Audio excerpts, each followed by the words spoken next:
जय खतरों से टक्कर।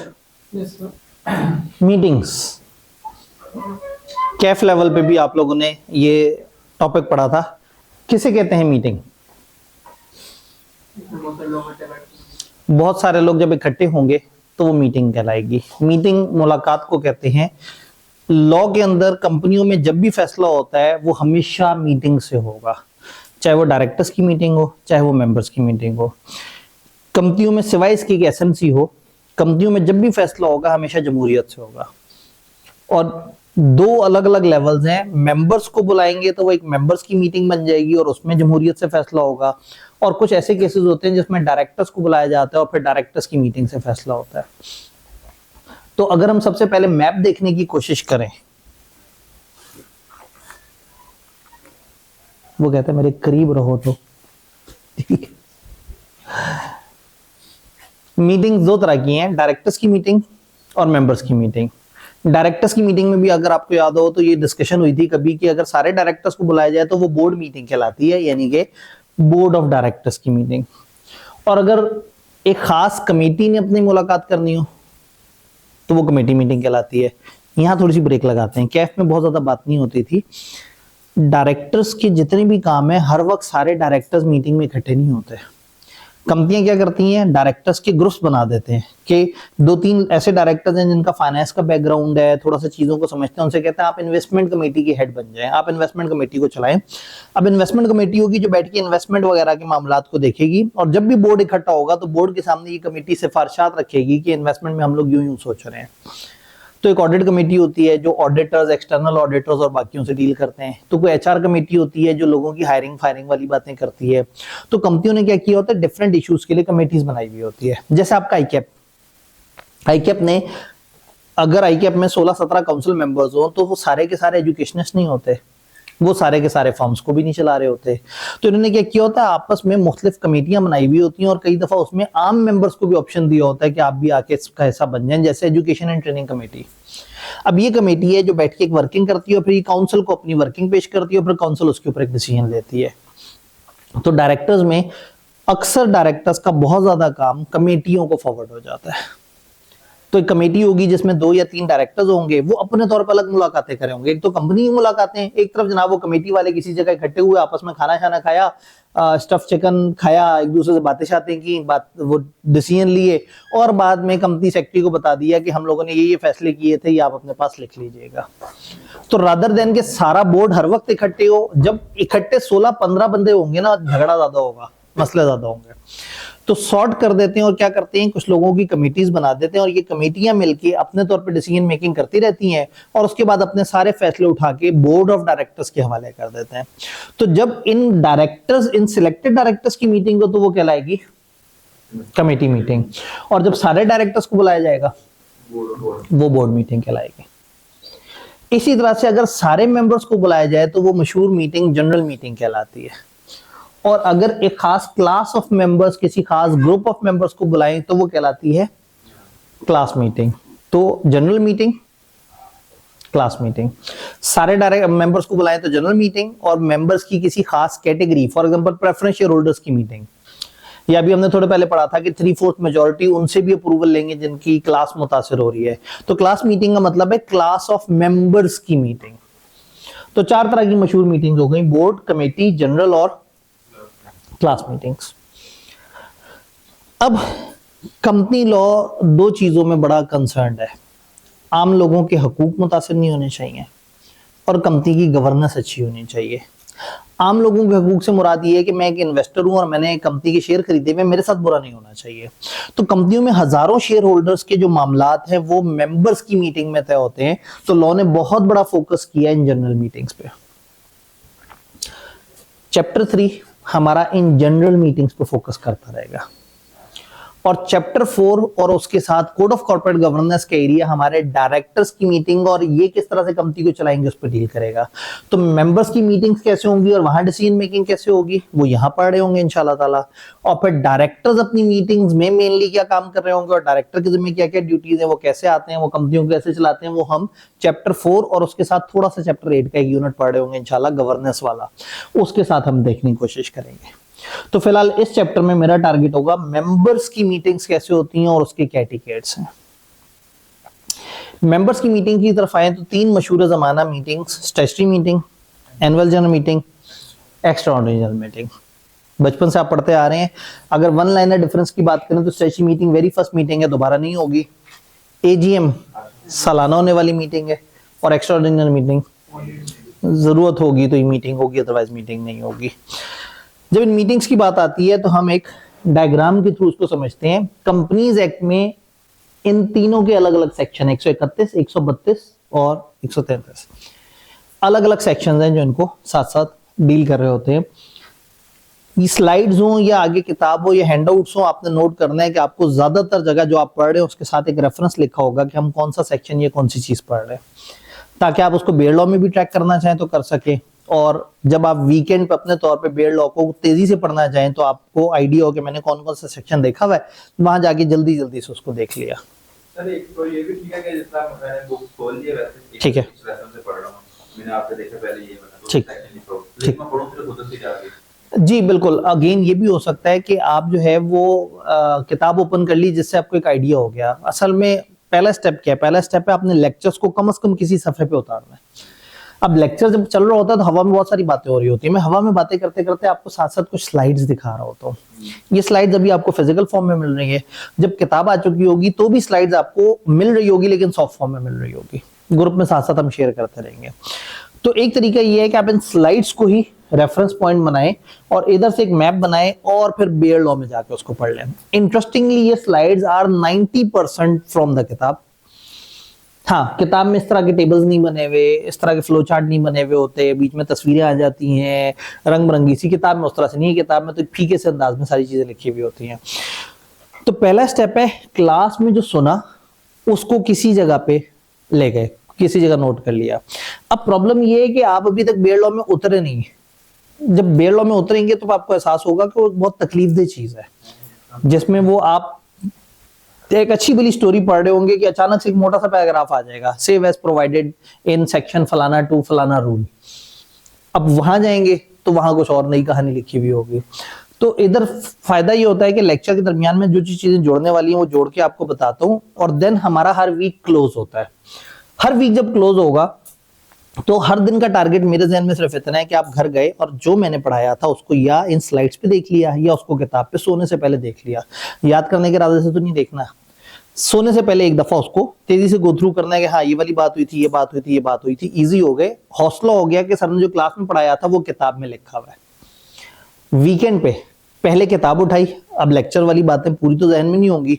जब किताब उठा के चीजों को देखा तो थोड़ा थोड़ा सा लेक्चर याद आया, थोड़ा सा एक मैप बना, और फिर आपने बेयर लॉ ओपन कर लिए सॉफ्ट में, और अब ये रेफरेंसेस के साथ साथ उनको तेजी से देख लिया। पुराने जमाने में मजेदार काम होता था कि अब कहता था बेयर लॉ पेपर में फिजिकल फॉर्म में ले जा सकते हैं, तो हम क्या करते थे, हम बच्चों को किताब बेयर लॉ की खरीदवा देते थे और साथ साथ उन्हें बताते रहते थे ये चीज हाईलाइट कर लो, ये अंडरलाइन कर लो।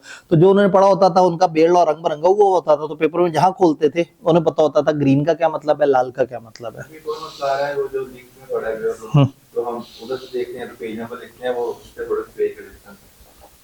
हाँ नहीं, असल पीडीएफ के अपने पेज ऐसे ही है। नहीं, अब जो बेयर लॉ के अंदर होगा ना तो उसमें आपने दोस्ती पेज नंबर से नहीं करनी। नहीं मैं तो ऐसा नहीं कि हमने इंडेक्स से देखा कि ये सेक्शन इस पेज पे है, हम पेज सर्च करते हैं वो पेज पे। हाँ, असल में चूंकि वो इंडेक्स के अपने भी पेजेस चल रहे होते हैं और वो पीडीएफ की जो फाइल होती है वो पेज नंबर 1 उसे कहेगी जो चाहे रोमन 1 है, रोमन 2 3 4 चल रहा है। कुछ जगह हाइपरलिंक लगे, कुछ जगह नहीं लगे हुए। तो अभी ये भी आदत तो नहीं है कि जो वहां पेज नंबर लिखा है जब आप उधर पहुंचेंगे तो वहां तो शायद पेज नंबर के बजाय सेक्शन नंबर से ट्रेस करना ज्यादा आसान है। अगेन वही वाली बात है, पहले दिन ही सारी चीजों पे परेशान होंगे तो टेंशन रहेगी। अभी तो हमने 15-16 हफ्ते तक मिलते रहना है, तो आहिस्ता आहिस्ता आहिस्ता आहिस्ता आप लोग जब बेयर लॉ में जाना शुरू होंगे फिर बेयर लॉ में कुछ परेशानी आना शुरू होंगी। मैंने आपको बताया था कि जो जो चैप्टर हमारा फिर आगे खत्म होता चला जाएगा, एक दफा हम फ्लो में आ जाए तो मैं हर चैप्टर से रिलेटेड एक फोल्डर ऐड कर दिया करूंगा बेयर लॉ यील्ड के नाम से। उस चैप्टर में जो टेढ़े सेक्शंस हैं, जिनकी लैंग्वेज में मसला है, उनके ऊपर मेरा तबसरा और मैंने उसको साथ साथ बताया हुआ है। फिर बेयर लॉ को किस तरह से देखना है, इस तरह की छोटी छोटी सी टिप्स एंड टेक्निक्स पे बहुत सारी वीडियोस है। तकरीबन शायद मैंने आपको बताया हो कि 200 के करीब वो वीडियोस है। छोटी छोटी सी, को बहुत ज्यादा तकलीफ देनी है, और जिंदगी भर उन वीडियोस को बगैर देखे भी काम चली जाएगा। वो एडिशनल कॉन्टेक्स्ट दे रही होंगी। फॉर एग्जांपल सेक्शन 131 का सब सेक्शन 6 अगर बहुत परेशान कर रहा है तो उस पर फिर बताया होगा कि उसको क्या करना है। फिर बेयर लॉ में पढ़ना है तो पहले सेक्शन होते हैं, फिर सब सेक्शन होते हैं, फिर क्लॉज होती हैं, फिर ये होता है, फिर फलाना के अंदर ऐसे होता है, फिर प्रोवाइजो यूं पढ़ते हैं। इन सारी बातों पे छोटी छोटी सी बहुत सारी गाइडेंसेस हैं। तो एक दफा आप जो फिजिकल क्लासेस ले भी रहे हैं उसके बाद भी आपके लिए जरूरी होगा कि आप साथ साथ देखें कि वहां पे उसका जो बेयर लॉ यील्ड है वो किस तरह से। जो बिल्कुल फिजिकल ओनली में होगा उनके लिए हम गूगल ड्राइव में वो चीज डाल देंगे, ताकि आपको ये ना लगे कि पैसे ना खर्चे हैं मैं तो पीछे रह गया। मीटिंग्स, 3 मशहूर तरीके, 3 मशहूर meeting, statutory meeting, annual general meeting और extraordinary meeting. Statutory meeting very first meeting, AGM हर साल होने वाली मीटिंग, और ईओजीएम सिर्फ जब जरूरत हो उस वक्त होने वाली, अचानक से होने वाली मीटिंग। कैटेगरी बाय कैटेगरी देखते हैं। नोटिस, तीनों मीटिंग्स में 21 दिन का नोटिस देना जरूरी है। स्टैच्यूटरी मीटिंग कानूनी बड़ी जरूरी चीज है, लाजमी 21 दिन का नोटिस। एजीएम बहुत जरूरी है, 21 दिन का नोटिस होना चाहिए। ईओजीएम क्योंकि अचानक से आप अपनी नीड बेसिस पे कर रहे हैं तो ये 21 दिन से कम भी हो सकता है। कैसे होगा? वही रूल जो स्पेशल रेजोल्यूशन का रूल था, 100% मेंबर्स ने अगर कह दिया तो ये मीटिंग 21 दिन से कम हो सकती है। अब ये मीटिंग बुला कौन रहा है? स्टैच्यूटरी मीटिंग कानून ने रिक्वायर की है, लाजमी करनी होती है, हमेशा डायरेक्टर्स बुलाएंगे। एजीएम कानून कहता है कि आपने हर दफा लाजमी करनी है, डायरेक्टर्स बुलाएंगे। ईओजीएम चूंकि आप नीड बेसिस पे कर रहे हैं तो ये डायरेक्टर्स भी कर सकते हैं और मेंबर्स का एक खास ग्रुप भी करवा सकता है। मेंबर्स के खास ग्रुप से क्या मुराद है? इनको हम कहते हैं रेक्विजिशनिस्ट। रेक्विजिशनिस्ट उसे कहते हैं जो रेक्विजिशन जमा कराता है। रेक्विजिशन किसे कहते हैं? दरखास्त को, एप्लीकेशन को। अगर कंपनी के 10% लोग, अगर कंपनी में शेयर्स कैपिटल नहीं है तो तादाद का 10%, और अगर कंपनी में शेयर कैपिटल है तो कैपिटल का 10% जितने लोगों के पास है, अगर इतने लोगों ने फरमाइश कर दी कि अहम इशू है, हमारा दिल करता है इस पे मीटिंग हो, तो ये मीटिंग करनी पड़ेगी। तो बाकी मीटिंग हमेशा डायरेक्टर बुलाते हैं, ये डायरेक्टर्स भी बुला सकते हैं और रेक्विजिशनिस्ट भी डायरेक्टर्स को कह सकते हैं कि बुलाओ। खुद वो फिर भी नहीं करेंगे, वो डायरेक्टर्स को कहेंगे। ठीक है, वो खुद का आगे देख लेंगे। अभी हम कैटेगरी बाय कैटेगरी चल रहे हैं। नोटिस वाली बात समझ आई? एप्लीकेबल, ये किस किस पे एप्लीकेबल है? हर कंपनी पे ईओजीएम एप्लीकेबल है। जो भी कंपनी जब दिल करे ईओजीएम करवा सकती है। एजीएम सारी कंपनियां करेंगी सिवाय एसएमसी के। सिंगल मेंबर कंपनी सालाना अपने सारे मेंबर्स को बुला के नहीं बताएगी कि पूरा साल क्या हुआ। एक ही बंदा है, उसको एजीएम करने की जरूरत नहीं है, तो एजीएम की एप्लीकेबिलिटी एसएमसी पे नहीं है। ईओजीएम सब पे एप्लीकेबल है। ये खास किस्म की मीटिंग है, स्टैच्यूटरी मीटिंग, ये सारी कंपनियों ने नहीं करनी। कैफ लेवल पे शायद आपने पढ़ा हो, कमेंसमेंट ऑफ बिजनेस का सर्टिफिकेट चाहिए होता है। आसान अल्फाज में ये उन कंपनियों ने करनी है जिनके ऊपर कमेंसमेंट ऑफ बिजनेस का सर्टिफिकेट एप्लीकेबल होता है, और वो होता है पब्लिक कंपनियों पे। उसके अलावा अगर एक प्राइवेट कंपनी अपने जिंदगी के पहले ही साल में कन्वर्ट हो जाए पब्लिक में, तो उसको भी ये वाली मीटिंग करानी है। अब ऐसा क्या है इस मीटिंग में, क्या करना है, क्यों करना है, इसके ऊपर तसल्ली से बात करते हैं। यहां तक बात समझ आ रही है? कौन कौन सी कंपनियों पे एप्लीकेबल है? ये पब्लिक पे एप्लीकेबल होगी, और जो जिंदगी में पहले ही साल में प्राइवेट से पब्लिक बन गई उसने भी मीटिंग करनी है। अब आगे की डिस्कशन इसकी छोड़ते हैं, इन दो को कंप्लीट कर लेते हैं पहले। एनुअल जनरल मीटिंग कब होगी? बचपन से पढ़ते आ रहे हैं, पहली एजीएम कब होनी होती है? वो सब्सिक्वेंट होती है, जो हर साल के एंड के 4 महीने में होती है। पहली 16 महीने। पहली एजीएम में आपके पास 16 महीने होते थे। कंपनी बनने के बाद 16 मंथ्स के अंदर अंदर पहली एजीएम करानी होती थी। आगे भाई की बात सही है। उसके बाद सालाना हर कैलेंडर ईयर में करनी है, और ईयर एंड के 120 दिन के अंदर करनी है। ओपन बुक एग्जाम वाले आप लोग हैं, कंपनीज एक्ट में याद रखना है 6 महीने या उससे कम टाइम को महीनों में कभी भी नहीं बोलना, दिनों में बोलना है। 4 महीने नहीं बोलना, 120 दिन बोलना है। 1 महीना नहीं बोलना, 30 दिन, 60 दिन, 90 दिन, 120 दिन, 150 दिन, 180 दिन। हाँ, 180 से जब ऊपर हो जाएगा फिर आप महीने बोल सकते हैं। तो अगर कहीं पे आपको किताब में लिखा नजर आए ना ये चीज 2 महीने में हो जानी चाहिए, तो वो फिर एक एरर होगा, वो एक 60 दिनों में ही होनी चाहिए। 120 दिन of close of financial year, तो कंपनी का ईयर एंड खत्म होने के 120 दिनों के अंदर अंदर हो जाना चाहिए सब्सीक्वेंट एजीएम, और पहली दफा 16 महीने। तो इसका मतलब कंपनी बनी और उसके बाद अपने 16 महीने में कोई एक अच्छा सा प्यारा सा मुहूर्त देखी और उस पे एजीएम कर ली। क्यों? क्या सारी कंपनियां 1 जुलाई को पैदा होंगी? कोई अक्टूबर में बनेगी, कोई अप्रैल में बनेगी, कोई कभी बनेगी, और कोई ना कोई इनका ईयर एंड होगा। पाकिस्तान में ज्यादातर ईयर एंड क्या चलता है? 30 जून, क्योंकि वो टैक्स के साथ कोइंसाइड कर जाता है। बट बैंकों के केस में 31 दिसंबर है, कुछ मैन्युफैक्चरिंग के केस में सितंबर या मार्च भी हो जाता है। तो ये डिपेंड करता है सेक्टर टू सेक्टर, लेकिन अगर मैं कॉमन बात करूं तो ज्यादातर जून 30 चलता है, उसके बाद दिसंबर होता है। तो जून 30 अगर आपका ईयर एंड है, और फर्ज करें आपकी कंपनी बनी है सितंबर में, 5 सितंबर को कंपनी बन गई, तो आपने क्या किया? 5 से लेके 30 सितंबर 25 दिन ये गुजारे, फिर अक्टूबर गुजारा, नवंबर गुजारा, जनवरी और दिसंबर, जनवरी, फरवरी, मार्च, अप्रैल, मई, जून 30 आ गई है, 9 महीने और 25 दिन हुए। बजाय इसके कि उससे अगले साल तक जाने का सोचें, बहुत आगे हो जाएगी कहानी। 9 महीने 25 दिन के अकाउंट्स बनाए और अपना पहला साल क्लोज कर दें। 30 जून पे क्लोज हो गया और 9 महीने 25 दिन के अकाउंट्स बन गए। उसके बाद आप हर जून 30 पे अपनी 12-12 महीने की क्लोजिंग करें। तो जब 9 महीने 25 दिन की आपकी क्लोजिंग हुई है, आपको इस अकाउंट्स को मेंबर्स के सामने रखने के लिए 16 महीने की गुंजाइश लॉ ने दी हुई है। आपके केस में चूंकि 9.25 9.5 महीने में हो गया टाइम पूरा, तो बेहतर है 11वें-12वें महीने में एजीएम करके सर से उतारें। लॉ ने 16 महीने क्यों दिए हैं? इसलिए दिए हैं कि फॉर एग्जाम्पल एक कंपनी पैदा हुई 9 मई को, अब पता नहीं इत्तफाकन ये मैच ना करेगा, मैं तो जून के करीब की कोई तारीख देखी, जो 9 मई को कंपनी पैदा हुई होगी, अब वो 1 महीने और 21 दिन के क्या अकाउंट्स बनाए? अभी तो कहानी बेसिक चल रही होगी, पैसों का लेन देन। तो हो सकता है कंपनी सोचे काम करते हैं 1 महीने 9 दिन, सॉरी 1 महीने 21 दिन प्लस अगले 12 महीने। तो अगर वो 2026 में पैदा हुई है कंपनी, 9 मई 2026 को अगर पैदा हुई है, तो 2027 की 30 जून को अपना ईयर एंड बंद कर ले। तो इस केस में इनके बने होंगे 13 महीने 21 दिन के अकाउंट्स। लॉ ने फिर भी बड़ी गुंजाइश रखी हुई थी 16 महीने, तो 1-1.5-2 महीने में एजीएम करा लें। तो इन्होंने पहली दफा इसलिए 16 महीने का टाइम रखा है कि सारी कंपनियां पहली दफा भाई 1 साल पूरा और दूसरे साल का 1/3,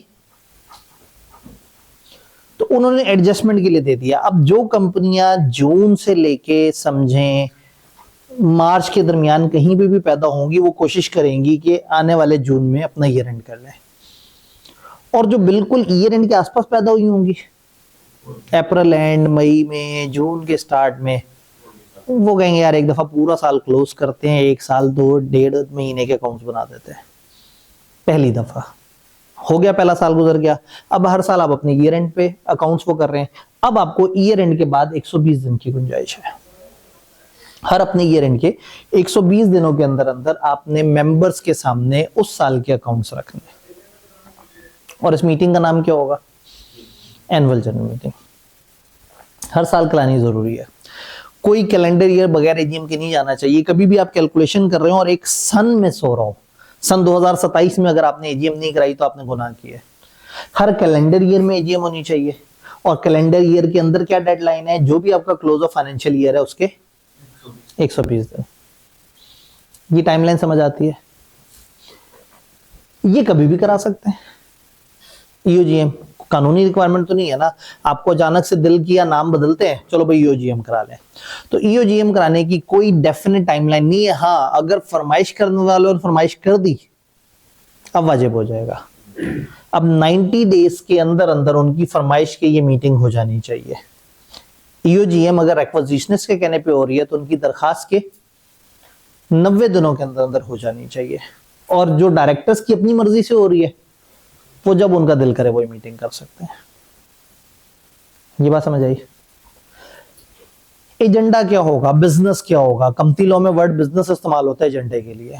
इन मीटिंग्स का बिजनेस होगा एनी स्पेशल बिजनेस, कोई भी खास एजेंडा जिस पे इकट्ठे होना चाहिए। अब आप कहेंगे सर ये स्पेशल बिजनेस क्या होता है, तो मैं आपसे कहूंगा जो ऑर्डिनरी नहीं होता उसको स्पेशल कहते हैं। तो आप कहेंगे बता दिया, अब ये ऑर्डिनरी क्या होता है। 4 एजीएम के कामों को ऑर्डिनरी बिजनेस कहते हैं। 4 ऐसे काम है जो लॉ ने एक्सप्रेसली बोला है कि आपने एजीएम में करना है। अकाउंट्स की अप्रूवल लॉ कहते हैं एजीएम में करो। डिविडेंड, फाइनल वाला डिविडेंड, वो कहते हैं एजीएम में दो। ऑडिटर की अपॉइंटमेंट एजीएम में, और डायरेक्टर का इलेक्शन एजीएम में। 3 काम हर साल हो रहे होते हैं, अकाउंट्स, डिविडेंड और ऑडिटर। और डायरेक्टर का इलेक्शन हर 3 साल में एक दफा होता है। तो ये 4 काम एजीएम के ऑर्डिनरी बिजनेस कहलाते हैं। Ordinary business by definition exactly सिर्फ इन 4 को कहते हैं। दुनिया में इन 4 एजेंडा के अलावा हर 5वां एजेंडा स्पेशल बिजनेस है। तो ordinary business, accounts, dividend, auditor और डायरेक्टर का इलेक्शन, इन 4 के अलावा जो भी एजेंडा आइटम होगा उसको क्या बोलेंगे। इसका मतलब है ईओजीएम में होता ही हमेशा स्पेशल है, और ये 4 एजीएम में होते हैं। ना हो सके तो एक्सेप्शन हमने पढ़ी हुई हैं, फलाना को अप्लाई कर लो इतने दिन की एक्सटेंशन के लिए, फलाना। कॉमनली ये 4 काम कहाँ होंगे, एजीएम के अंदर, और यही 4 काम कहलाते हैं ऑर्डिनरी बिजनेसेस। तो स्पेशल ऑर्डिनरी बिजनेस का समझ आया फर्क, ठीक है। छोटी छोटी सी और बातें, अदर पॉइंट जो इसमें याद रखने वाले हैं। अगर डायरेक्टर्स स्टेप्स नहीं लेंगे, रिक्विजिशनिस्ट ने कहा हमें मीटिंग करवानी है, लॉ कहता है आपने डायरेक्टर्स को कहना है, फिर डायरेक्टर्स का इंतजार करना है। 90 दिन टोटल है, रिक्विजिशन के 90 दिन के अंदर तो मीटिंग हो जानी चाहिए, लेकिन शुरू के 21 दिन, उन 90 दिनों में जो शुरू के 21 दिन है, रिक्विजिशनिस्ट को कहा गया है कि आपने कोई एक्शन नहीं करना। आपने डायरेक्टर्स को बोल दिया है, अब 21 दिन तक इंतजार करो कि क्या उनकी तरफ से कुछ हो रहा है। डायरेक्टर्स ने अगर ये साबित करना है कि वो कुछ करने लगे हैं, तो उनकी तरफ से एक्शन ये होगा कि वो एक नोटिस दे देंगे, आज जी हम मीटिंग बुला रहे हैं। तो अगर अगले 21 दिन तक डायरेक्टर की तरफ से कोई नोटिस जारी नहीं होता, इसका मतलब है डायरेक्टर्स जो है वो अपनी बात पे सीरियस नहीं है। हम जो मीटिंग कराना चाह रहे हैं डायरेक्टर्स को कोई परवाह नहीं है, तो फिर क्या होगा, ये मीटिंग रिक्विजिशन खुद कर लेंगे। लेकिन अब जितने दिन बच गए उसी दिन में करेंगे। 90 दिन टोटल टाइम था, 21 दिन खाए गए, अब जितने भी दिन बच गए हैं उतने दिनों में रिक्विजिशनिस्ट को मीटिंग खुद करनी होगी। ये मीटिंग करेंगे, इस मीटिंग के कुछ जेन्युइन ओरिजिनल खर्चे होंगे, इसका हिसाब किताब, इसके लिए हॉल बुक हुआ होगा, लोग आए होंगे, खर्चा वगैरह किया होगा। फिलहाल तो ये रिक्विजिशनिस्ट ये कर लेंगे, बाद में ये कंपनी से क्लेम करेंगे। लॉ ये कहता है कि कंपनी डिफॉल्टिंग डायरेक्टर्स की रिम्यूनरेशन में से डिडक्ट करके इनको देगी। जिन डायरेक्टर्स ने बात नहीं मानी थी उनकी तनख्वाहों में से, उनकी अलाउंसेस में से पैसे कटेंगे और एक्विजिशनिस्ट को पैसे मिलेंगे। क्यों? अगर ये गैर जरूरी इशू पे इकट्ठा होना चाह रहे हो तो फिर लॉ इतना सीरियस क्यों है? मेंबर्स की कंपनी है। एक बात याद रखना, थ्रू आउट लॉ पढ़ते हुए ना, जैसे नहीं होता एक मर्डर होता है तो एक पुलिस वाला जो है वो मर्डर के साथ साथ ना मोटिव ऑफ मर्डर सोच रहा होता है, क्यों हुआ होगा। आपने कोई भी सेक्शन पढ़ के जब उसमें परेशान हो रहे हो ना, तो आपने ये सोचना है कि ऐसी सीपी आम जनता को बचाना चाह रही होती है। लॉ ज्यादातर आम शहरी की हिफाजत के लिए बनाए जाते हैं, और लॉ वाले हमेशा आम शहरी के साथ ही बुरा कर रहे होते हैं। लेकिन लॉ का असल मकसद होता है आम बंदे को महफूज रखना। तो ज्यादातर जो लॉ बने होते हैं ये लोगों को बचाने के लिए बने होते हैं। तो ऐसे में जिनकी कंपनी है उनका बहुत दिल है कि हम इशू पे मीटिंग हो। डायरेक्टर्स का जब दिल करता है मीटिंग कर लेते हैं, और मेंबर 1-2 नहीं है, कंपनी का 10% मेंबर इकट्ठा होकर ये कह रहा है कि मीटिंग होनी चाहिए। ये एक अकेला बंदा भी हो सकता है 10% सुपर पावर रखने वाला, और ये बहुत सारे लोग मिलकर भी 10% वाले हो सकते हैं। तो अगर इन्होंने कहा है तो इनका हक है कि इनकी मीटिंग कराएं। अगर आप 21 दिन तक इनको नहीं लिफ्ट आते तो ये मीटिंग एहतजाजन खुद भी करा सकते हैं, उसका खर्चा फिर कंपनी और कंपनी के डायरेक्टर्स भुगत रहे होंगे। ये बात समझ आई?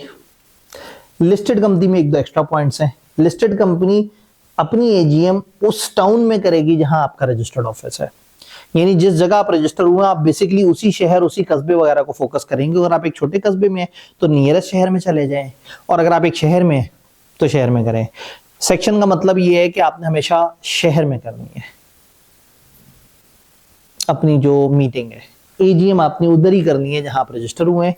लिस्टेड कंपनी में आपने मेंबर्स को ये बताना है कि तुम लोगों के पास पावर है, अगर किसी एक शहर में, क्योंकि एक शहर में हो रही होगी और लिस्टेड कंपनी के मेंबर्स तो पूरे पाकिस्तान में फैले हुए हैं, किसी एक शहर में 10% लोग अगर इकट्ठे हो गए और उन्होंने कहा जी हमारी ख्वाहिश है कि इस शहर में हमें बैठे बैठे मीटिंग मिल जाए, तो टेली वीडियो कॉन्फ्रेंसिंग के थ्रू आप उनको मीटिंग में लेंगे।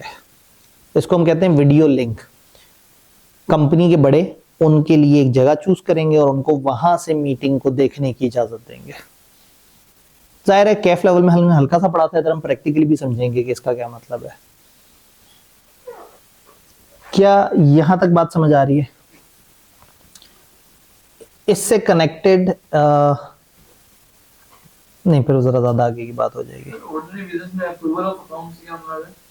अप्रूवल अकाउंट से क्या मुराद है? हर साल इकट्ठे होंगे मेंबर्स के सामने उस साल के अकाउंट्स रखे जाएंगे, मेंबर्स अकाउंट्स देखेंगे और उन अकाउंट्स के ऊपर अपना एक वो तहफ़्फ़ुज़ात का इज़हार करेंगे, ये ऐसे क्यों है, ये ऐसे क्यों है, ये ऐसे क्यों है। फिर मीटिंग के एंड पे फाइनली वो उसको अप्रूव कर चुके होंगे। ये एक बहुत बड़ा कॉर्पोरेट जोक है।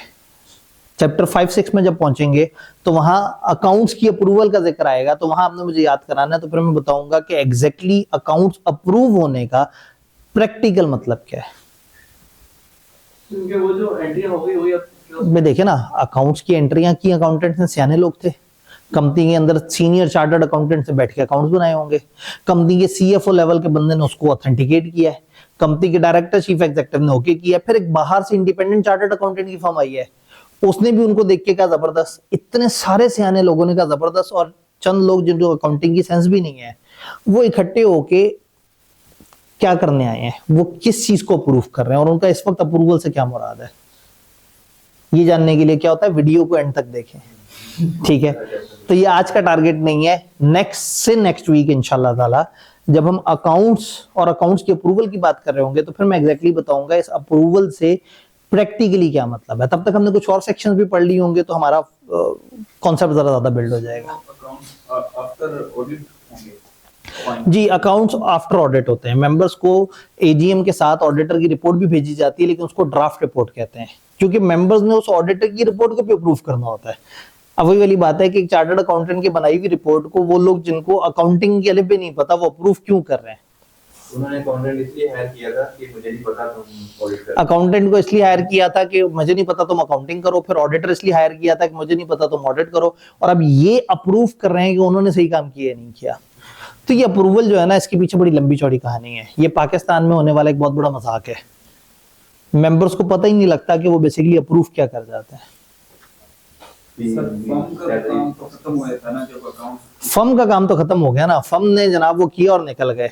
फर्म वालों के लिए उस मीटिंग में बैठना जरूरी होता है जिस मीटिंग में अकाउंट्स प्रेजेंट हो, और अगर मेंबर्स को एतराज करें तो रिप्रेजेंटेटिव ऑफ फर्म ने वहां जवाब भी देना होता है। एक साहब बड़े जज्बाती होकर पहुंच ही गए। एक कंपनी को उन्हें नोटिस आया कि इस दिन हमारी एजीएम है। फर्म के थे, जोशीले थे, नए नए चार्टर्ड अकाउंटेंट बने थे, बड़ा हुब्बुल वतनी थी, जोश था।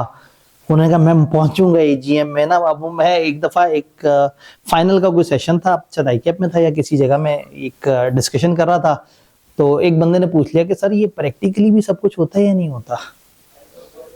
तो फिर मैंने उन्हें कहा कि देखें थ्योरेटिकल बातें और होती हैं, प्रैक्टिकली चीजें काफी फर्क है। तो एक भाई साहब ने हाथ खड़ा किया, उन्होंने कहा मैं कुछ कहना चाहता हूँ। फिर उन साहब ने कहा कि जी मैं एक जगह इस तरह से ऑडिटर था, कंपनी ने हमें नोटिस भेजा। कहते मैं उस दिन उनके रजिस्टर ऑफिस पहुंच गया। तो कहते मैं सोच रहा था कि बड़ा कोई यहाँ पे वो एहतमाम होगा, कहीं को खाने की मेज सजी हुई होगी, कहीं कुछ और। कहते वहाँ सब कुछ नॉर्मल हैपनिंग हो रही। तो मैंने एक दो बंदों से पूछा भाई वो आपकी एजीएम है? उन्होंने कहा एजीएम है कहाँ? उन्होंने कहा यहीं इसी ऑफिस का एड्रेस है। अच्छा, वो फिर उन्हें पता होगा फलाना साहब को। फिर फलाना के पास भेजा, वो फिर ऑडिट कमेटी के पास पहुंचा, उनसे कहा कि वो आपकी एजीएम। तो उन्होंने उसे देख के क्या लगता है नए आए हो हमारे प्रोफेशन में, तो वाकई लगता है कि एजीएम्स होती हैं। तो ना बेचारा बड़ा तड़प के उसने बताया कि मैं तो एजीएम अटेंड करने पहुंच गया था, और मतलब हाँ मैं तो बड़ा साफ सुथरा होके वो एटीएम अटेंड करने पहुंचा। लिस्टेड कंपनी की बात कर रहा था वो। और उसने नाम भी बोल दिया था, फिर मैं उसे कहा था नाम मत बोलो, ठीक है, सारे अपने ही हैं, खैर। तो लिस्टेड कंपनी की एजीएम प्रैक्टिकली जो अटेंड करने पहुंचा, तो उस दिन उस कंपनी को भी नहीं पता था कि उसकी एजीएम है। और उस एजीएम में पिछले ऑडिटर ने जाना था और नए ने आना था। ये भाई साहब रिप्रेजेंटेशन देने गए थे, वो भी पढ़ी हुई थी उसने, वो ऑडिट में कहीं पढ़ ली होगी कि वो पुराना बंदा रोते रोते पहुंचता है, कहता है कि मेरी बात सुनी जाए। उसने फिर कहा कि एजीएम उन्होंने कि ये तो कागजों पे हो जाएगी, तो कहता है लेकिन वो मेरा भी तो एक एजेंडा है ना, मेरी एक रिप्रेजेंटेशन मीटिंग में पढ़ के सुनाई जाती है। उन्होंने कहा हाँ, जब मिनट्स आएंगे देखना, उसमें तुमसे सवाल भी हुए होंगे, तुमने जवाब भी दिए होंगे। तो उसने कहा सर ये देखें, ये चल रहा था। वो फ्रेशली जो क्वालिफाइड चार्टर्ड अकाउंटेंट और हुब्बुल वतनी से भरा हुआ, और वो पहुंच गया कि बस जो है ना, जो आब्दी साहब ने बताया वाकई सच ही होगा, शायद ऐसा ही होता हो, शायद एक माहौल सा हो ना, जहन में एक पूरी फिल्म बना के बैठ गया। तो आप लोग भी फिल्में देख के आपको नहीं लगता है कि वो ओवल सी मेज है, उस पे लोग बैठे हुए हैं, सामने नेस्ले की पानी की बोतल रखी हुई है, साफ सुथरा सा एनवायरनमेंट है, बड़ा डिसेंट तरीके से बात हो रही है, वो चक्कर ही कोई नहीं स्लाइड आई थी अभी, है। अभी स्लाइड आई थी पीछे। हाँ, पीछे वो जिस तरह से स्लाइड, तो वो ये फिल्मी बातें हैं। और डायरेक्टर्स की मीटिंग भी ऐसे नहीं होती जैसे हम यहाँ बताते हैं। जिसका एक्सपीरियंस है, मैंने 15 कंपनीज की वो फॉर्म फाइलिंग बैठे बैठे की है। इन्होंने 15 कंपनियों की फॉर्म फाइलिंग बैठे बैठे की है, और ये बता नहीं रहे, हो सकता है साइन भी इन्होंने बहुत सारे डायरेक्टर्स के कर दिए हों। तो बहरहाल ज्यादा खतरनाकी की तरफ नहीं जाते, वापस इधर आते हैं। तो 10% लोग अगर अपने शहर बैठ के मीटिंग अटेंड करना चाहें तो वो वीडियो लिंक की फैसिलिटी उनके लिए अवेलेबल कर दी जाएगी। क्या ये दोनों तरह की मीटिंग समझ आई? अब आते हैं ये वाले भाई साहब की तरफ, स्टैच्यूटरी मीटिंग। स्टैच्यूटरी मीटिंग का लफ्जी तर्जुमा कानूनी मीटिंग, ऐसी मीटिंग जिसको कानून ने कहा है लाजमी करनी है, बड़ी जरूरी मीटिंग है, और कंपनी बनने के शुरू के 6 से 9 महीने के अंदर अंदर करनी होती है। शुरू के 6 से 9 महीने। इसकी डेडलाइन क्या है, टाइमलाइन क्या है? कहते हैं earlier of 180 days from commencement of business, या 9 month from date of incorporation. Incorporation उस डेट को कहते हैं जब आप पैदा हुए, तो ये कमेंसमेंट ऑफ बिजनेस वही दिन नहीं होगा।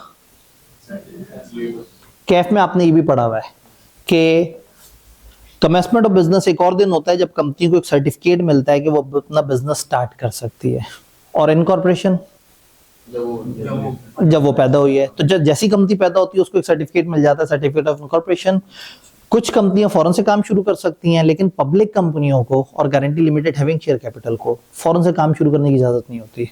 उनको कुछ और फॉर्मेलिटीज पूरी करनी होती है, और उनको फिर बाद में मिलता है certificate of commencement of business. Manufacturers को भी चाहिए होता है सर्टिफिकेट। मैन्युफैक्चरर्स का अलग तरह का है, क्योंकि उन्होंने फिर उसकी कॉस्ट अकाउंटिंग की कंप्लायंस वगैरह भी करनी होती है, ऐसे ही है।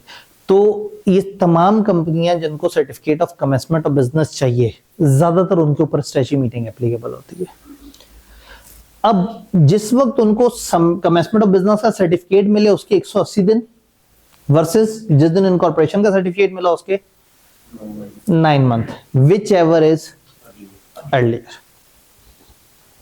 तो अगर हम रफ हिसाब किताब लगाना चाहें, अगर मैं आपसे सवाल पूछूं,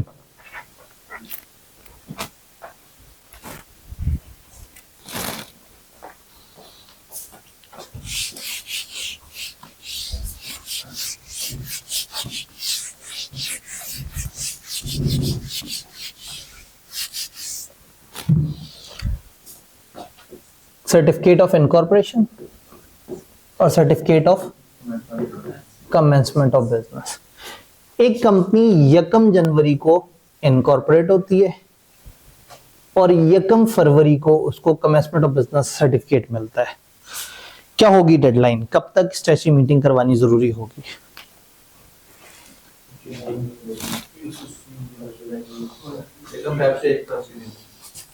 एक भाई ने कहा 1 फेब से 180 दिन। ये भाई ने जो 180 दिन पे फौरन से पहुंच गए, वो इसलिए पहुंचे कि यहां से 9 महीने गिनने होते हैं, यहां से 180 दिन। इन्होंने हिसाब लगाया कि इसके 1 महीने बाद तो ये आ गया, तो टेक्निकली इसके जो 6 महीने होंगे वो जल्दी आ जाएंगे उसके 9 महीने आने में, क्योंकि उसके 1 महीने बाद ये आ गया और उसके 6 महीने बाद तकरीबन तो 7 महीने गुजरे होंगे, तो 9 महीने थोड़ा सा तो एक ये है कि हम जल्दी से एक मोटा मोटा अंदाजा लगा लें। अगर मैं यहां लिख देता 1 जनवरी इसी तरह से लिखता और यहां लिखता 1 मई,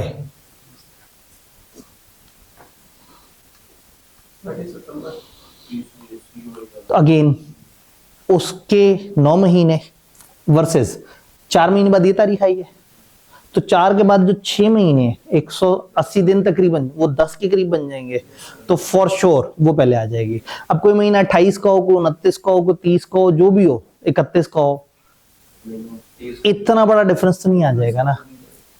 तो आसान बात ये हुई कि अगर कमेंसमेंट ऑफ बिजनेस पहले 3 महीनों में हो जाए तो ये डेडलाइन पहले आ जाएगी, अगर 3 महीने गुजार दे तो वो डेडलाइन पहले आ जाएगी।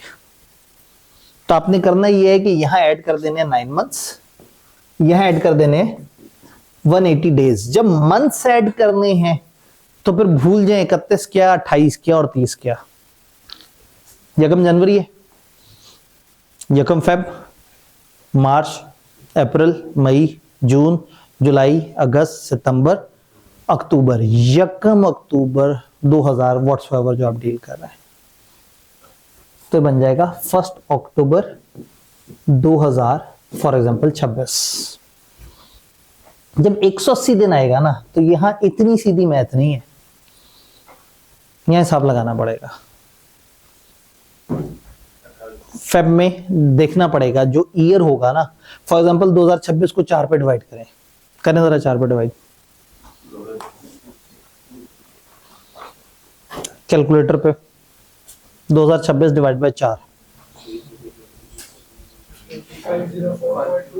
पॉइंट में जवाब आ गया। इसका मतलब ये लीप ईयर नहीं है, जो ईयर पूरा 4 पे डिवाइड होगा वो लीप है।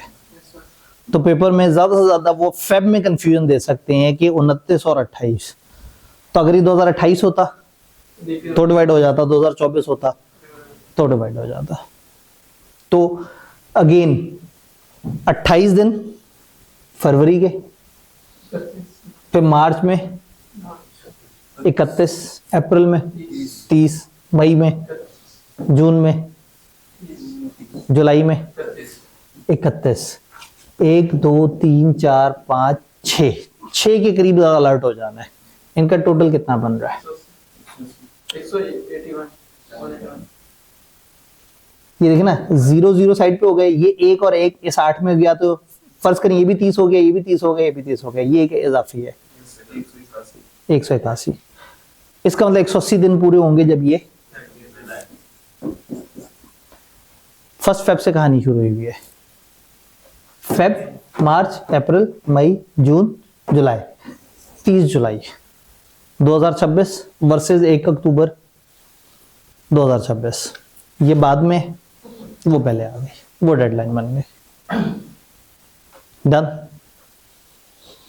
कैफ लेवल पे तो एमसीक्यूज वगैरह भी होते थे, तो वहां दिनों की कैलकुलेशन भी इस तरह से हो जाती थी। सीए फाइनल लेवल पे दिनों की कैलकुलेशन कराता है, लेकिन एमसीक्यू देखे नहीं, सिचुएशन दे दी और खुद ही से वो कर दिया कि जी इस तरह से कंपनी वाले प्लान बना रहे हैं, तो आपने एकदम से अलर्ट होके कहना है भाईजान वो रूल तो फॉलो करो। तो इतनी सारी कैलकुलेशन, इतना दिमाग इस्तेमाल करने का ज्यादा से ज्यादा 1 नंबर है।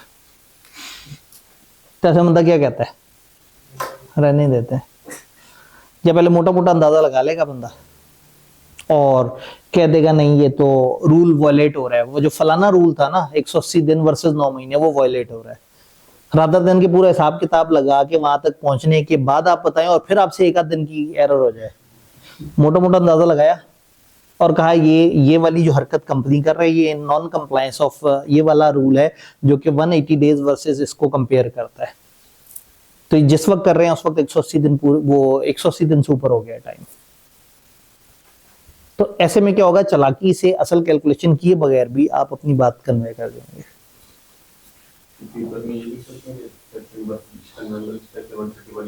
जी, अब अगेन क्या पेपर में सिर्फ सेक्शन नंबर लिख देने से काम चल जाएगा? आईकेप ने एग्जैक्टली इस चीज पे एग्जामिनर कमेंट दिया, उसने कहा बहुत सारे बच्चे सिर्फ सेक्शन का नंबर लिख देते हैं, ये सफिशिएंट नहीं होगा। यानी कि बच्चा सेक्शन नंबर के साथ थोड़ा सा एलैबोरेट करे कि क्या है। जब हम थोड़ा सा आगे जाएंगे और आहिस्ता आहिस्ता आप लोगों का मिजाज बना होगा कि सर समझ तो आ रहा है, अब लिखते हुए क्या करना है, तो उस वक्त हम देखेंगे आंसर करते वक्त की 2 अप्रोचेस। एक अप्रोच है कि आप सेक्शन का रेफरेंस ना दें और लॉ वाली बातें लिखते जाएं। एक ये है कि आप सेक्शन का रेफरेंस शुरू में देते हैं, आंसर के शुरू में आपने 4-5 जो सेक्शन रेफरेंस है बता दिए, उसके बाद आप टू द पॉइंट कम अल्फाज में खूबसूरत तरीके से लिख देंगे, कम वक्त में आपकी जान छूट जाएगी। अगर आपने सेक्शन के रेफरेंस ना दिए तो फिर लिखना बहुत पड़ेगा, फिर पूरी पूरी बातें बहुत डिटेल से बतानी पड़ेंगी। तो सेक्शन का रेफरेंस देने से आप कम अल्फाज में ज्यादा मजे की बात कर सकते हैं। अगर आपने सेक्शन का रेफरेंस, फॉर एग्जांपल आप कहें कि सेक्शन 131 की खिलाफवर्जी हो रही है क्योंकि 180 डेज और 9 मंथ का डिफरेंस आ गया, इतना सा लिख के काम चल गया। और अगर आप ये सेक्शन नंबर नहीं लिखेंगे तो फिर होता है क्या लिखना पड़ेगा, लॉ ये कहता है कि earlier of 9 month from date of फलाना एंड 180 डेज फ्रॉम, यहां से यूं होगा, तो उसको अगर देखें और इसको देखें तो ये लिखेंगे। तो ये मैं आपको टोटका बताऊंगा आंसर लिखते वक्त। अगर कम टाइम में ज्यादा खेलना है तो सेक्शन रेफरेंस दे दें कि मेरा ये जो आंसर मैं लिख रहा हूं, यानी आपका आंसर जब स्टार्ट हो तो शुरू में सेक्शन रेफरेंसेस आ जाएं, जो 2-3 लॉज के जो सेक्शन आपने कंसल्ट किए वो लिख दिए और नीचे फिर अपना आंसर बस दे दिया, जिसमें हल्का सा रेफरेंस दे दिया लॉ का, रादर देन की पूरी प्रोविजन लिखी जाए। तो इससे टाइम बचता है सेक्शन नंबर कोड करने से। बेयर लॉ से कॉपी पेस्ट करना अलाउड नहीं है, मतलब अलाउड क्या, वो सॉफ्टवेयर भी आपको वो क्लिक ही नहीं करने देता, क्योंकि उन्हें भी पता था कि बच्चों ने वहां जाके कॉपी करके पेस्ट हमारे लिए कर देना है कि अब खुद ही भुगतो, अब पढ़ते रहो। ना ही आपने वो लैंग्वेज लिखनी होती है, आपने वहां से हल्का सा एक आइडिया लेके उसको प्लेन अपने अल्फाज में लिखना होता है। अगेन हम गलत दिन गलत डिस्कशन कर रहे हैं, अभी तो बहुत टाइम है, अभी तो दूसरा हफ्ता भी शुरू हुआ है, तो अभी हम स्टेप बाय स्टेप साथ साथ छोटे छोटे से इस तरह के टोटकों पे बात करते रहेंगे। टाइमलाइन समझ आ गई, टाइमलाइन तो समझ आ गई। कर क्यों नहीं है, ऐसी क्या मौत पड़ गई है कि आते साथ ही देखें, पहली एजीएम जैसी जरूरी चीज हमने 16वें महीने में भी करा दें तो भी चल जाएगा काम। इस वक्त इतना क्या जरूरी है एक पब्लिक कंपनी को लोगों को बुलाना, क्या वो बड़ी अहम बात हुई है। लोगों से पैसे लिए हैं, पब्लिक कंपनी ने आते साथ ही प्रोस्पेक्टस इशू कर दिया होगा, नहीं तो सालाओं पे इशू करके चंद प्राइवेट इन्वेस्टर से काम चलाया होगा। अब कंपनी बनी है, कंपनी चल रही है, कैसे चल रही है, क्या मामलात है, कितने लोग शुरू में आए थे, क्या मामला हुआ था। तो ऐसे में तमाम शेयर होल्डर्स इन्वेस्टमेंट करने के बाद साइड पे होके बैठ गए, चंद लोग कंपनी की मैनेजमेंट में, बाकी तो घर बैठे हुए हैं। घर बैठे लोगों को 16वें महीने 15वें महीने में आके आप बताएंगे कि अब तक क्या हुआ है। तो पब्लिक कंपनी में वो कहते हैं कि एक इजाफी बहुत जरूरी मीटिंग है स्ट्रेची मीटिंग। सेक्शन 305 वगैरह के आसपास एक लिस्ट है उन तमाम रीजंस की जिस वजह से कंपनी की वाइंडिंग अप हो सकती है। उन रीजन में से एक रीजन है कि अगर स्ट्रेची मीटिंग ना हुई हो, इवन स्ट्रेची मीटिंग हुई और आपने स्ट्रेची रिपोर्ट जमा ना कराई हो, तो कंपनी की वाइंडिंग अप तक हो सकती है।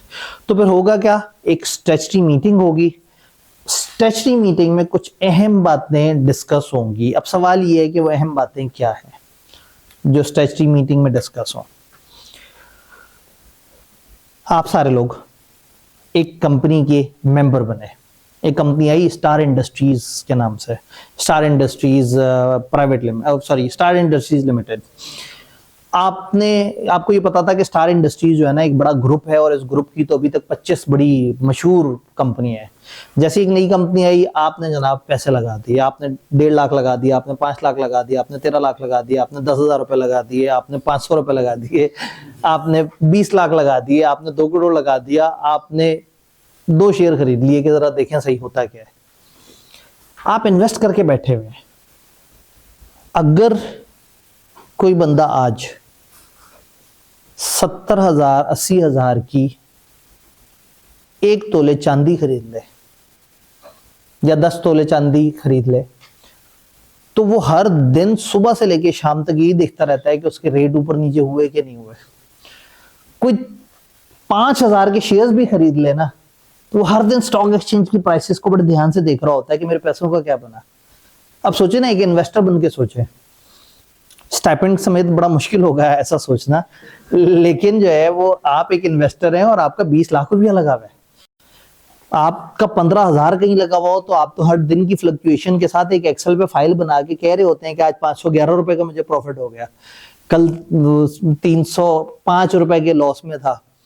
तो जिसकी जेब से 20 लाख निकले होंगे वो भी तो देखेगा ना मेरा पैसा कहाँ गया। जिस कंपनी में लगाया था उस कंपनी ने क्या किया, स्टार इंडस्ट्रीज नाम तो बड़ा जबरदस्त था, ग्रुप ऑफ कंपनीज तो बहुत अच्छी है, बट ये वाले ग्रुप ने क्या किया, इस कंपनी ने क्या किया, कंपनी ने आते साथ ही प्रोस्पेक्टस दिए, लोगों से पैसे पकड़े। कितने पैसे पकड़े थे आपको तो ये भी नहीं पता। उसने कहा था कि हमें इतना पैसा चाहिए, क्या मिला भी था उन्हें? क्या किसी बैंक ने लोन भी दिया था? क्या वो जो पैसे हैं वो उठा के बैंक अकाउंट में रखे गए थे? वो जो जिस पर्पस के लिए पैसे मांगे थे कि हम एक प्लांट लगाएंगे, हम ये करेंगे, क्या वो प्लांट लगा भी है या नहीं लगा? क्या कंपनी चल पड़ी या नहीं? क्या कमेंसमेंट का सर्टिफिकेट मिल चुका है इन्हें? क्या इनको लाइसेंसेस मिल गए? कंपनी ने जब से पैदा हुई है तब से लेके अब तक क्या किया है? जितने पैसे आए थे वो कहां गए, जितने गए हैं वो कहां लगे हैं? किस किस मद में कितने पैसे आए? शेयर होल्डर से कितने पैसे आए? डिबेंचर होल्डर से कितने पैसे आए? कितनों पे कमीशन पे करना पड़ा? कंपनी के अंदर रिलेटेड कंपनियों की कितनी इन्वेस्टमेंट है, एसोसिएटेड कंपनी की कितनी इन्वेस्टमेंट है, इन्हीं डायरेक्टर्स वगैरह के अपने रिश्तेदारों की कितनी इन्वेस्टमेंट है? फिर क्या कोई अंडरराइटर था? ये कौन होता है? बैंक्स होते हैं हर ये बैंक्स होते हैं। ये क्या करते हैं? अगर जो एस्टिमेटेड मॉडल इतना घटा वो घटा रहा हो तो बैंक्स कंपनी ने कहा जी हमें 20 करोड़ का एक प्रोजेक्ट लगाना है, उन्होंने जनाब प्रोस्पेक्टस दे दिया, अब लोगों की तरफ से एप्लीकेशंस आ रही हैं। जरूरी तो नहीं कि लोगों की तरफ से वाकई 20 करोड़ की एप्लीकेशंस भी आ जाएं। 18 करोड़ की एप्लीकेशंस आ गई, अब 20 करोड़ के बगैर प्रोजेक्ट चलेगा नहीं। फिर 18 करोड़ के बाद दोबारा से लोन की तरफ भी जाना पड़ रहा होगा, तो किसी फाइनेंशियल इंस्टीट्यूशन के साथ ये एग्रीमेंट कर लिया कि देखो अगर हमारी अंडर सब्सक्रिप्शन हुई, हमें 20 करोड़ 200 मिलियन चाहिए, अगर हमारी अंडर सब्सक्रिप्शन हुई तो जो ऊपर का गैप है वो आप भरेंगे। बैंक क्यों भरेगा ये गैप? बैंक को अच्छे रेट पे शेयर देंगे, नंबर 1। नंबर 2 उसको कमीशन देंगे। नंबर 3 वो शेयर खरीदे ना खरीदे उसको फिर भी कमीशन देंगे। वो रिस्क ले रहा है ना, वो 2 करोड़ का रिस्क ले रहा है, तो वो कह सकता है मैं 2 करोड़ आपके लिए साइड पे रखे हुए, नहीं तो मैं फलाना इन्वेस्टमेंट स्कीम में लगाता तो मैं तो बहुत कमा लेता। तो ये 2 करोड़ की अपॉर्चुनिटी कॉस्ट लेगा आपसे, तो अगर उसको इन्वेस्ट करना पड़े या ना करना पड़े तो भी आपसे कमीशन लेगा। इसको वो कहेगा अंडरराइटिंग कमीशन।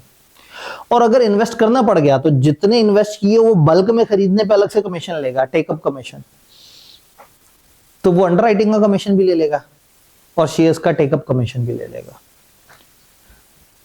बैंक 100 जगह अगर ये एग्रीमेंट करेगा ना अंडरराइटिंग का, तो शायद 3 जगह जरूरत पड़े और 97 जगह ना जरूरत पड़े। तो 100 की 100 जगह से अंडरराइटिंग कमीशन तो ले लेगा बैंक। और जिस 3 जगह लगाना पड़ गया तो कोई बुरी चीज थोड़ी है, शेयर्स इन्वेस्टमेंट ही है ना, कल को काम आ जाएगी। तो अक्सर फाइनेंशियल इंस्टीट्यूशंस का ये बिजनेस होता है कि वो बड़े बड़े पब्लिक ऑफर्स को अंडरराइट करते हैं।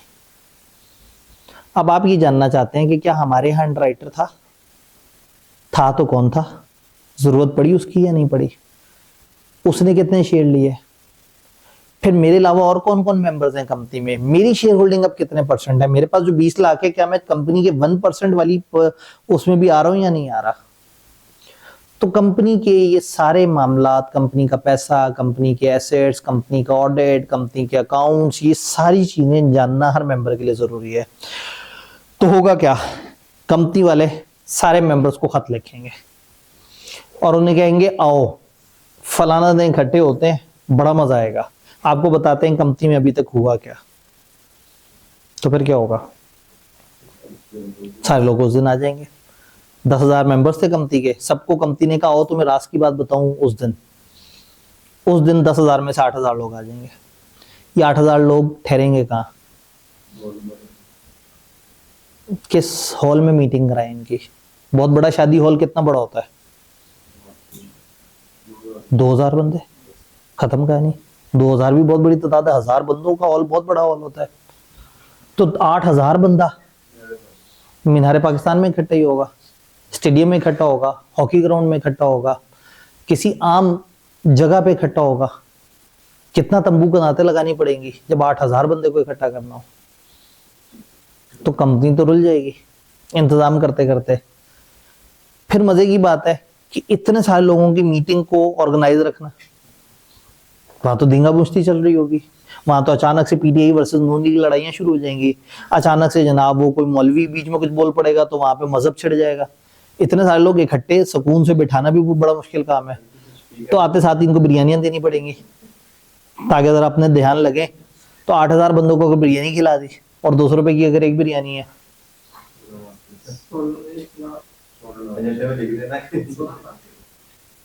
एक भाई ने कहा 16 लाख की बिरयानी खिला दी। फिर खत भेजा सबको, फिर सारे इकट्ठे हुए। फर्ज करें किसी तरीके से आप सबको शांत करके, और कंपनी के डायरेक्टर साहब एक आए स्टेज पे। अब जाहिर है वो एक स्पीकर यूज कर रहे होंगे, माइक होगा, सामने पूरा मजमा होगा। अब मजमे को वो बताएंगे कि कंपनी उस दिन बनी थी, फिर ये हुआ था, फिर ये हुआ था, और तकरीबन 3-3.5 घंटे तक कंपनी के सारे कारहाय नुमाया बताते रहेंगे।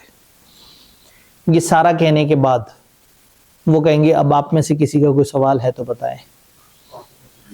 तो ये भाई हाथ खड़ा करके कहेंगे क्या दोबारा बिरयानी का डब्बा मिलेगा?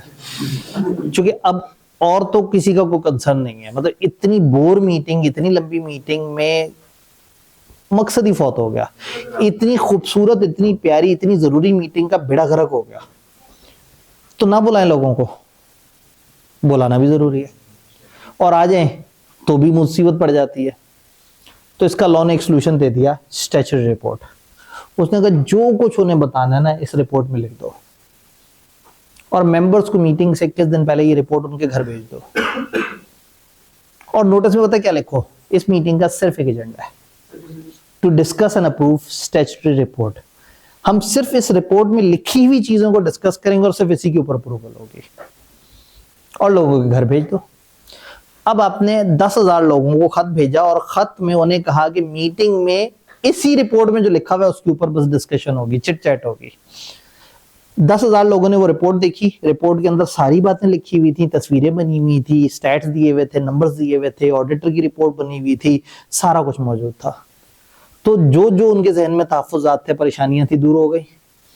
ठीक है, तो वो भाई के पास जब पहुंची रिपोर्ट, तो उन्होंने कहा बस ठीक है, सही है, मैं तो शुगर के लिए 2 शेयर लिए थे, 2 शेयर पे इतना पैसा नहीं लगा जितनी प्यारी सी रिपोर्ट दे दी है, ये रिपोर्ट बेच के मरोंडे खा लेंगे।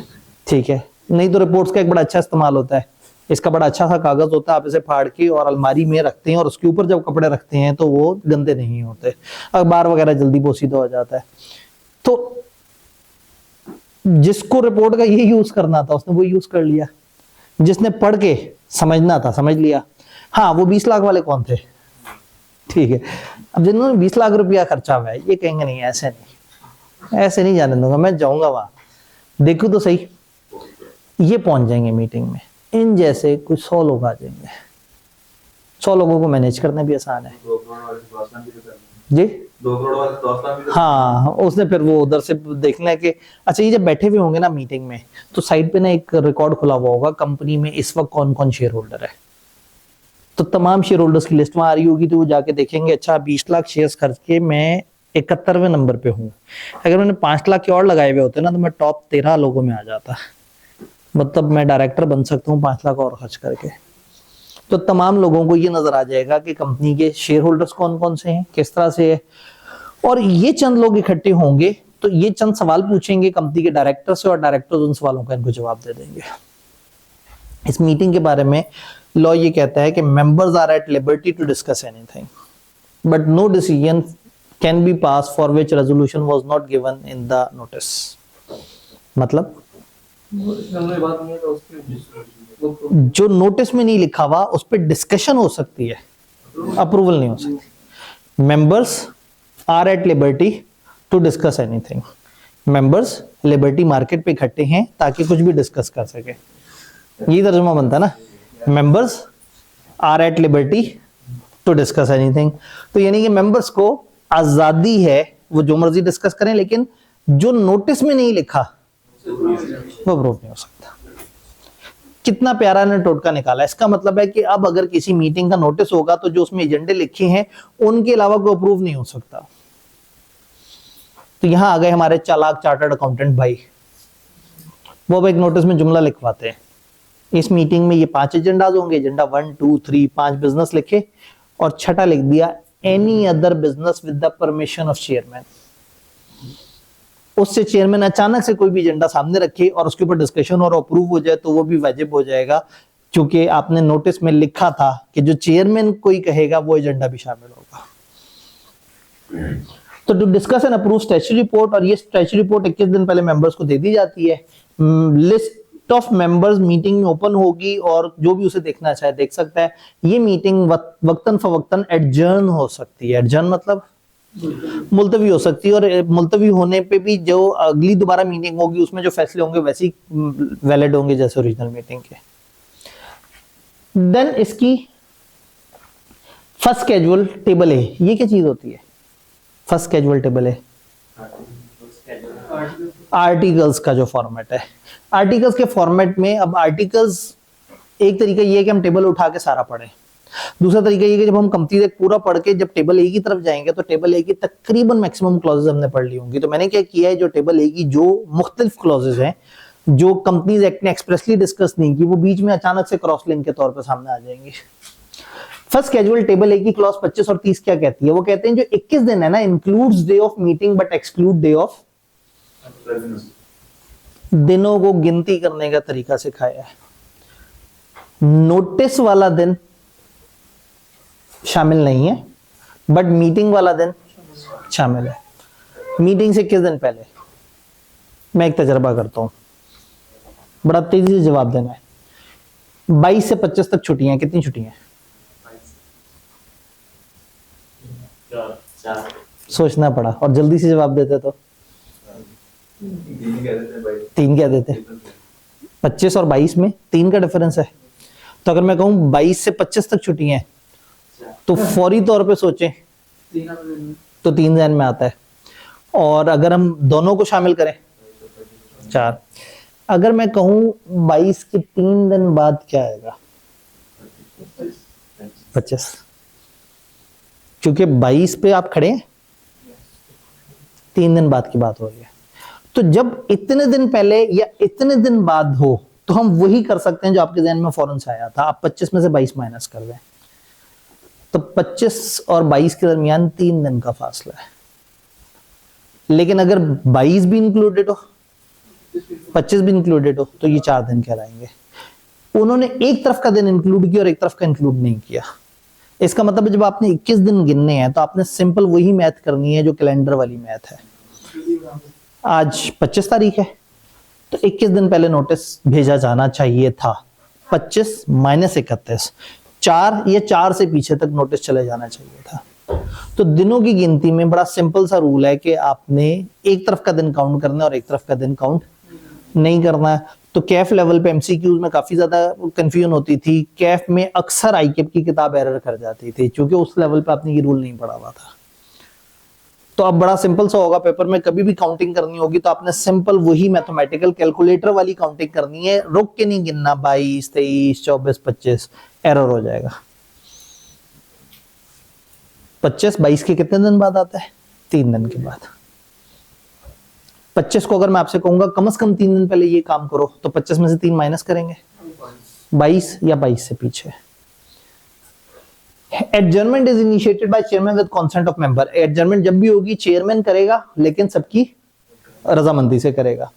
It shall not be necessary to give notice of adjourn meeting का दोबारा से नोटिस देने की जरूरत नहीं है। हाँ, अगर 15 या 15 दिन से बड़ी एडजर्नमेंट हुई है तो फिर उसी तरीके से नोटिस देंगे जिस तरह से आपने पहले दिया था। Otherwise not needed for an adjourn meeting. Adjourn meeting में नोटिस की जरूरत नहीं होती।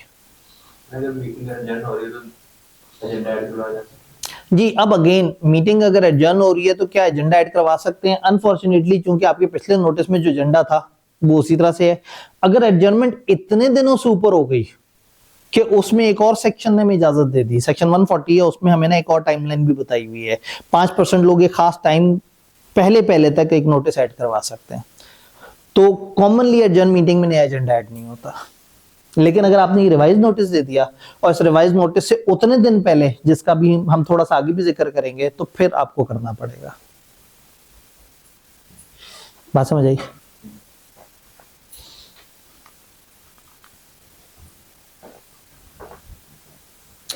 स्टैट्यूटरी रिपोर्ट के कंटेंट्स। कैफ में आप देख के उदास हो जाते थे कि रट्टा मारना पड़ेगा, अब बस मुस्कुराते मुस्कुराते देख लें, समझने के लिए पढ़ना है। टोटल शेयर्स कंपनी ने कितने अलॉट किए, कैश पे कितने थे, अदर देन कैश कितने थे, कैश कितना रिसीव हुआ शेयर्स के अगेंस्ट। अब ये सारी वो इन्फॉर्मेशन है जो आप मेंबर्स को दे रहे हैं। जो अदर देन कैश थे उसमें क्या कंसिडरेशन थी, रिसीट एंड पेमेंट की समरी 15 दिन से ज्यादा आउटडेटेड नहीं होनी चाहिए। यानी आपकी जो रिपोर्ट है और जो रिसीट एंड पेमेंट अकाउंट है उसमें ज्यादा डिफरेंस कितना होगा। तो आपकी रिपोर्ट के अंदर एक रिसीट एंड पेमेंट अकाउंट डालेंगे। ये क्या होता है receipt and payment? Cash in और आउट। अभी कंपनी बनी है ना, इस वक्त अकाउंट थोड़ी बने होंगे, एक्रूअल, प्रूडेंस, बैड डेट की प्रोविजन, लायबिलिटीज की प्रोविजन, इतने लेवल पे तो कहानी चल ही नहीं रही। इस वक्त तो सीधा सीधा एक कैश फ्लो है, इतना आया इतना गया। कंपनी बने चंद महीने हुए हैं तो ज्यादा से ज्यादा आपके पास पैसे आने की कोई 12-13 एंट्रियां होंगी और पैसे जाने की कोई 40-50 एंट्रियां होंगी। तो इन सारों को आप एक ऑडिटर को भी दिखा देंगे, ऑडिटर सारी चीजों को देखेगा और ये जो रिसीट एंड पेमेंट अकाउंट है ये रिपोर्ट में डालेंगे तो रिसीट एंड पेमेंट अकाउंट बनेगा, फिर इसका ऑडिट होगा, फिर ये रिपोर्ट में डालेगा।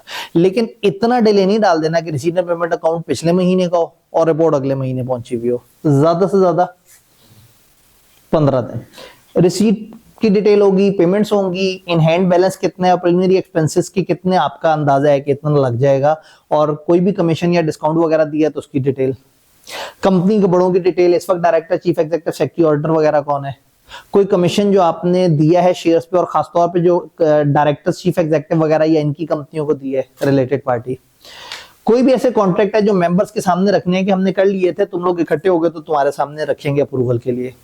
एक्सटेंट ऑफ कैरिंग आउट और not carrying out any underwriting contract, underwriting contract हुए नहीं हुए, हुए तो किस तरह से हुए। एक ब्रीफ रिव्यू देंगे कि कंपनी के अफेयर्स कंपनी के बनने से लेके अब तक क्या चल रहे हैं, किस तरह से चल रहा है।